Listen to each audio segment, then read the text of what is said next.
तो आपका फिर से एक बार स्वागत है genius physics and mathematics classes में। जैसा कि हम क्लास 11th का मॉडल क्वेश्चन पेपर का सेट 2 कर रहे थे और हमने 25 तक हमने सॉल्व भी कर लिया था उसको, तो आज हम उसको देखेंगे 26 से लेके 35 तक कि उसका सॉल्यूशन कैसे होगा।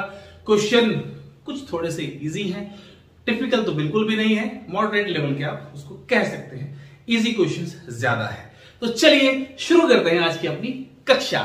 तो क्वेश्चन नंबर 26 क्या है? Question number 26, a quantity of work of 1000 joule is done in 2 seconds, the power utilised is.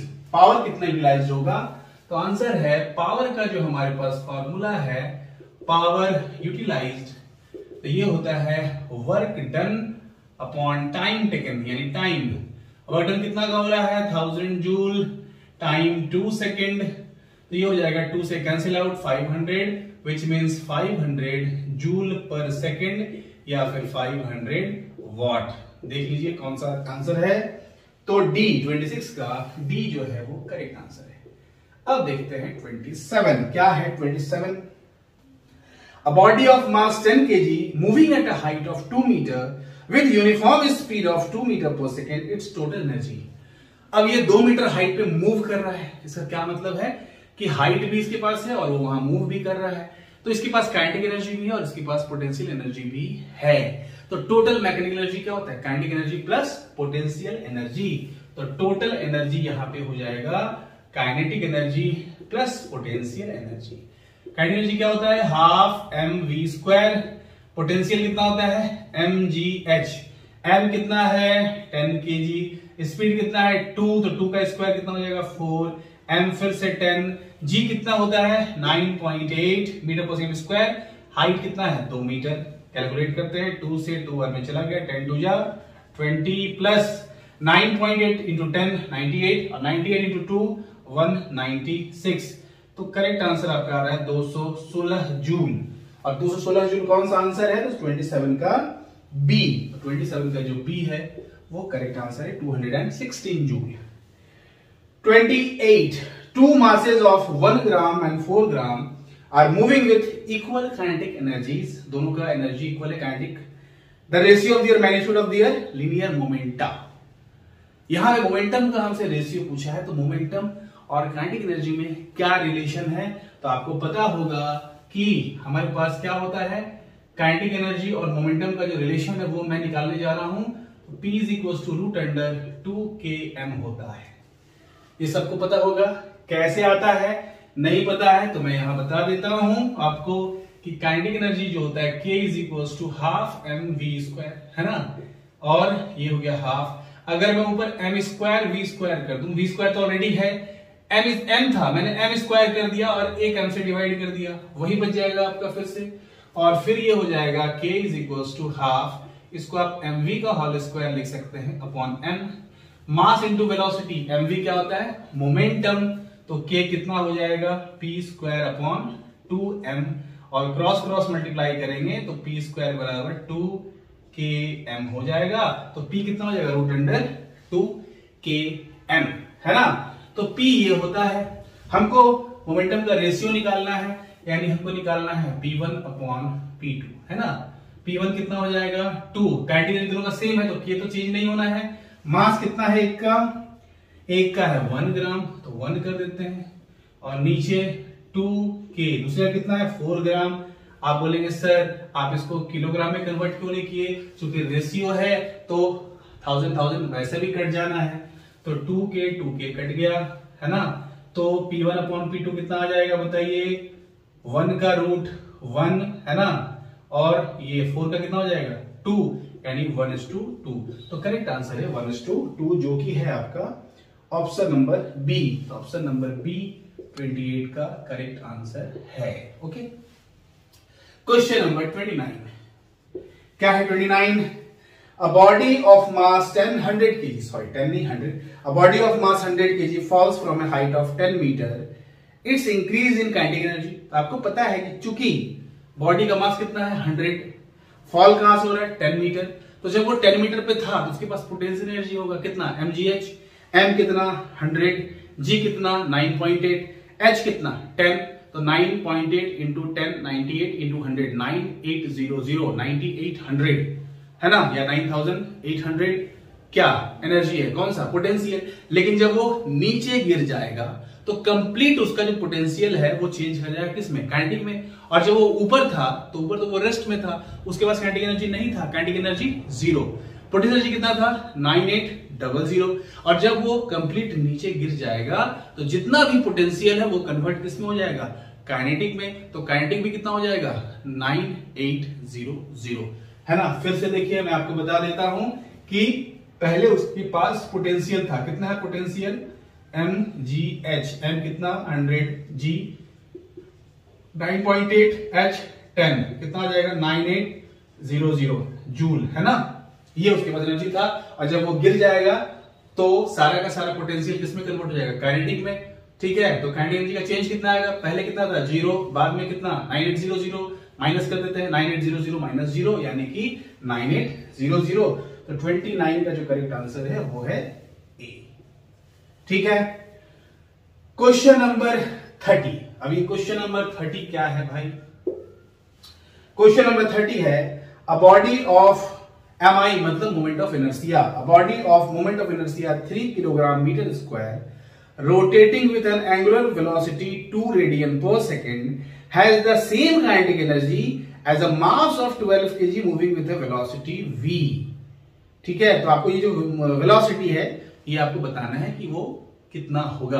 कहने का मतलब ये है कि जब एक बॉडी रोटेट करता है जिसका मोमेंट ऑफ इनर्शिया कितना है 3 kg मीटर स्क्वायर और उसका जो एंगुलर वेलोसिटी कितना है 2 रेडियन पर सेकंड, तो वो जो मूव कर रहा है उस समय उसके पास जितना काइनेटिक एनर्जी है उतना ही काइनेटिक एनर्जी दूसरे बॉडी के पास भी है जिसका मास है 12 kg, तो उसका वेलोसिटी कितना होगा बराबर होने के लिए। तो दोनों का काइनेटिक एनर्जी क्या चाहिए हमको, दोनों का काइनेटिक एनर्जी हमको बराबर चाहिए। और अगर हम इसको बराबर करना चाहें तो बड़ा सिंपल है। अगर जब मोमेंट ऑफ इनर्शिया की बात करेंगे तो काइनेटिक एनर्जी जो होता है मोमेंट ऑफ इनर्शिया के लिए वो होता है हाफ आई ओमेगा स्क्वायर है ना, फर्स्ट केस में।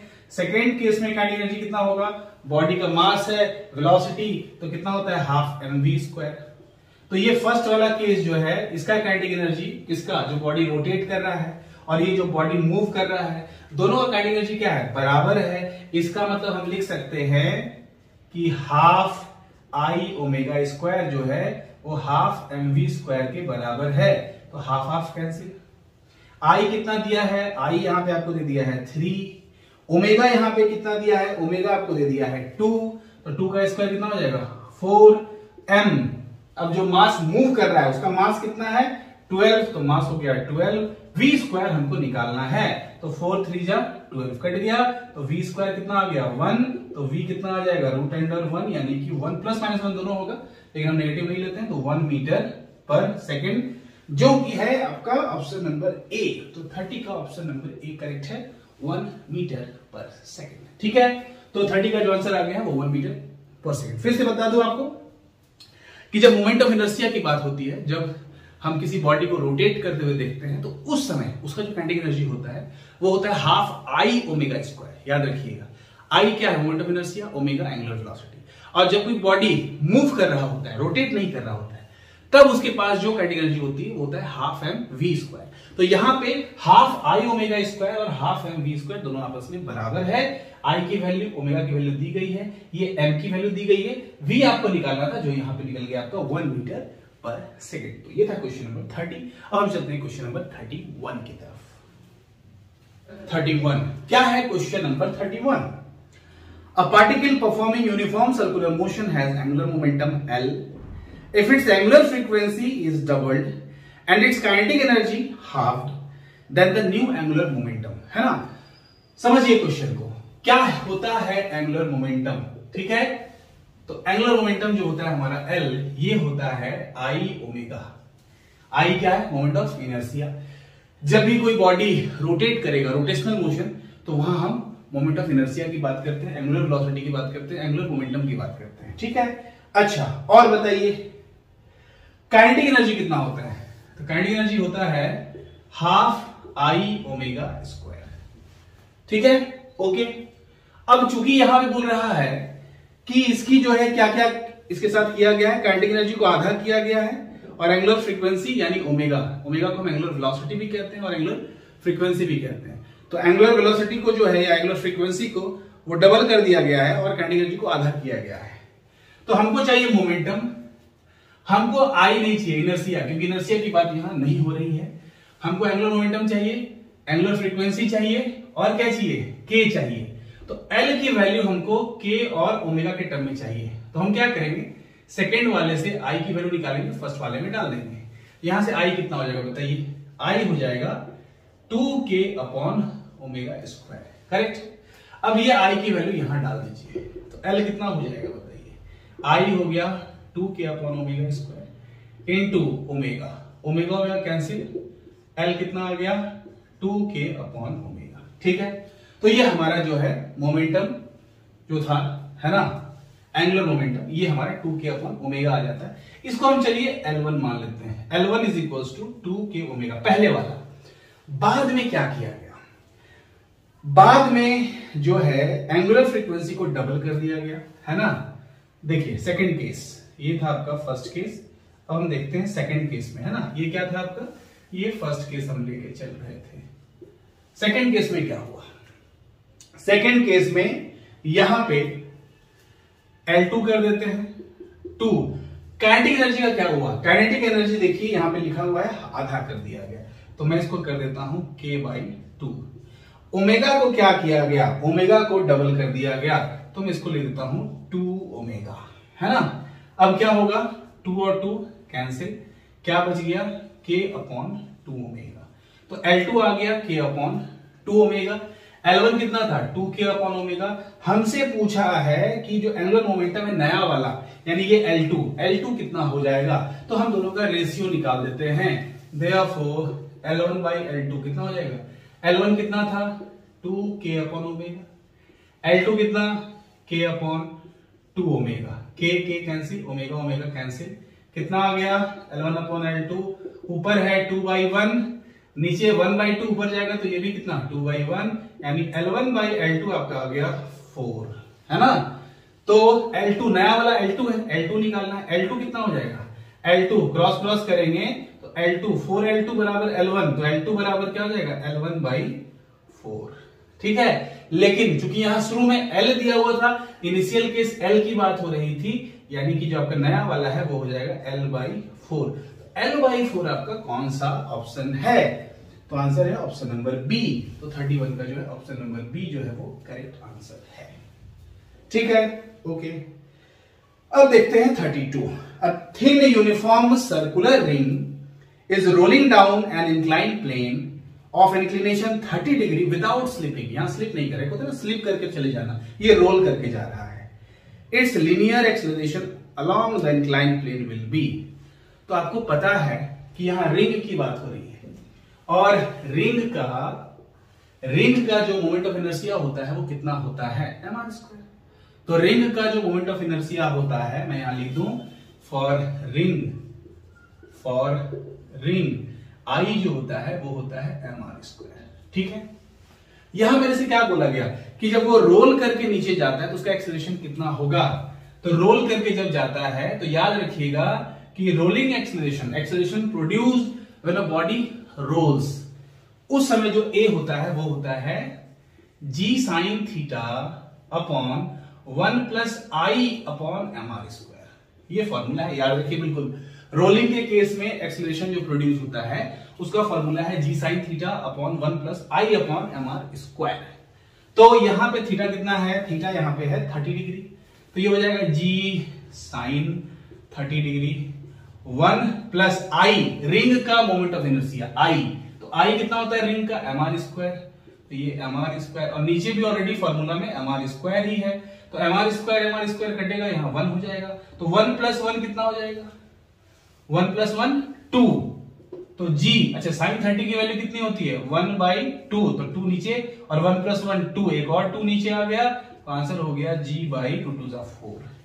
तो करेक्ट आंसर है g/4 है क्या ऑप्शन में, आंसर है यस, सी है, तो सी 32 का सी जो है वो करेक्ट आंसर है।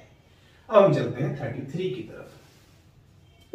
33 में पूछा है मोमेंट ऑफ इनर्शिया किस पर डिपेंड करता है, यानी I is equal to mr²। पहले भी मैंने बताया आपको मास पे डिपेंड है, एक्सिस ऑफ रोटेशन पे भी डिपेंड करता है, डिस्ट्रीब्यूशन ऑफ मास पे भी डिपेंड करता है। तो यहां पे देखिए एक्सिस ऑफ रोटेशन भी है, मास भी है, डिस्ट्रीब्यूशन ऑफ पार्टिकल है, वही डिस्ट्रीब्यूशन ऑफ मास की बात हो रही है वो भी है। तो यहां पे आंसर होगा ऑल ऑफ दीज, यानी कि 33 का जो आंसर है वो डी होगा, 33 का डी, है ना। मोमेंट ऑफ इनर्शिया ये तीनों पे डिपेंड करता है। अब आते हैं 34 पे। 34, if a body is rotating about an axis passing through its centre of मास, एक बॉडी जो है वो एक्सिस के चारों तरफ घूम रहा है, और वो एक्सिस कहां से गया, centre of mass. Centre of मास क्या होता है आपको पता है, जहां पे किसी बॉडी का सारा मास हम कंसंट्रेटेड मान लेते हैं, the whole mass to be concentrated, उसको हम सेंटर ऑफ मास कहते हैं। Its angular momentum is directed, उसका एंगुलर मोमेंटम किधर होगा, तो आंसर एंगुलर मोमेंटम किधर होगा, एक्सिस ऑफ रोटेशन की तरफ ही तो होना है ना। एंगुलर मोमेंटम हमेशा एक्सिस ऑफ रोटेशन की तरफ काम करता है, यानी एक्सिस, जिस एक्सिस के चारों तरफ वो बॉडी घूमता है उधर ही एंगुलर मोमेंटम काम करता है। इसका मतलब इसका जो सही आंसर है वो है 34 का डी, 34 का भी डी आंसर सही है, 35। तो क्वेश्चन नंबर 35 है, a particle moves on a circular path with decreasing speed, choose the correct statement. हमको करेक्ट स्टेटमेंट यहां पे चूज करना है। पहला क्या है, एंगुलर मोमेंटम रिमेन्स कांस्टेंट, तो एंगुलर मोमेंटम कांस्टेंट नहीं रहेगा क्योंकि एंगुलर मोमेंटम एल का फॉर्मूला होता है mvr, और v अगर डिक्रीज करता है तो एल भी डिक्रीज करेगा। Acceleration is towards the centre, answer है एक्सेलरेशन टुवर्ड द सेंटर, मतलब सेंट्रीपिटल एक्सेलरेशन की बात हो रही है, और सेंट्रीपिटल एक्सेलरेशन हम कब पढ़ते हैं, जब स्पीड यूनिफॉर्म होता है, वेलोसिटी चेंज करता है, लेकिन यहां स्पीड घट रहा है तो ये भी गलत है। तीसरा, particle moves on A spiral path with decreasing radius, तो रेडियस से यहां कोई मतलब ही नहीं है, क्योंकि सर्कुलर मोशन हो रहा है, स्पीड डिक्रीज कर रहा है, तो वो रेडियस तो वही का वही रहने वाला है। D, the direction of angular momentum remains constant, बिल्कुल स्पीड जो है वो आपका स्पीड घटे या बढ़े, डायरेक्शन तो उसका कांस्टेंट ही रहने वाला है। तो जो करेक्ट आंसर है वो है D, the direction of angular momentum remains constant, यानी कि 35 का डी। तो 35 का जो करेक्ट आंसर है वो है डी, है ना। तो इस तरह से हमारे 35 क्वेश्चंस कंप्लीट हो जाते हैं। तो अब इसके बाद चूंकि आपके 11th में 2 ही मॉडल सेट दिए गए हैं, अब और भी सीबीएसई के बहुत सारे मॉडल सेट्स हैं, सैंपल पेपर हैं, मैं देखूंगा अगर मुझे उससे अच्छे क्वेश्चंस मिलते हैं तो मैं उसको भी सॉल्व करवाऊंगा आपको। और 11th के कुछ अच्छे अच्छे टॉपिक्स हैं जो कि मैं वीडियोस बना के उसको डिस्कस करूंगा। तो अगर वीडियो अच्छा लगा हो तो लाइक करें और चैनल को सब्सक्राइब करें, ठीक है, ताकि मोटिवेशन जो है वो मिलना बड़ा जरूरी होता है आगे वीडियोस बनाने के लिए, ठीक है। तो वीडियो को लाइक करना ना भूलें और चैनल को सब्सक्राइब करना भी ना भूलें। तब तक के लिए जय हिंद, जय भारत।